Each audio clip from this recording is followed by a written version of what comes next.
একদিন গভীর বনে এক কাক সকালে তার বাসা থেকে উড়ে বের হলো। সে খিদের চোটে খাবারের খোঁজে বের হয়েছে। কিছু একটা পেলেই হয়। ওখানে তো এক টুকরো পনির পড়ে আছে। কাক দ্রুত নিচে নেমে এসে পনিরের টুকরো তুলে নিল এবং গাছের ডালে গিয়ে বসল। বাহ, কাকের ঠোঁটে তো পনির। এটা পেলে আজকে দুপুরটা বেশ হতো।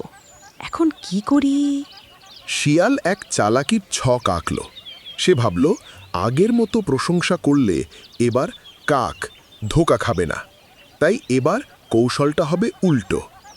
কাক ভাই, তোমার খবর ভালো তো? শুনলাম তুমি তো খুব চালাক, কিন্তু এখনকার কাকড়া নাকি বোকা হয়ে গেছে। আগে কাকড়া গান গাইতো, বুদ্ধির পরিচয় দিত, এখন কেবল খাবার মুখে নিয়ে বসে থাকে। এটা তো আমার অপমান, আমাকে বোকা বলছে। তুমি তো আগের মতো গান গাও না, শুনে খারাপ লাগছে। তুমি পারো না আর গাইতে? রাগে কাক গান গাইতে গিয়ে মুখ খুলে ফেলল, কিন্তু এবার পনিরটি পড়ে গেল না।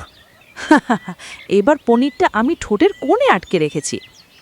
শিয়াল হতবাক হয়ে গেল। সে বুঝতে পারল এবার কাক খুবই বুদ্ধিমানের মতো কাজ করেছে। বাহ কাক ভাই, এবার সত্যি তুমি রাজপাখির মতো আচরণ করেছো। আমি হার মেনে নিচ্ছি। চাটুকারি তার ফাঁদ এবার আমি কাটিয়ে উঠেছি। ধন্যবাদ, তুমি আমাকে আরো শক্ত করেছো।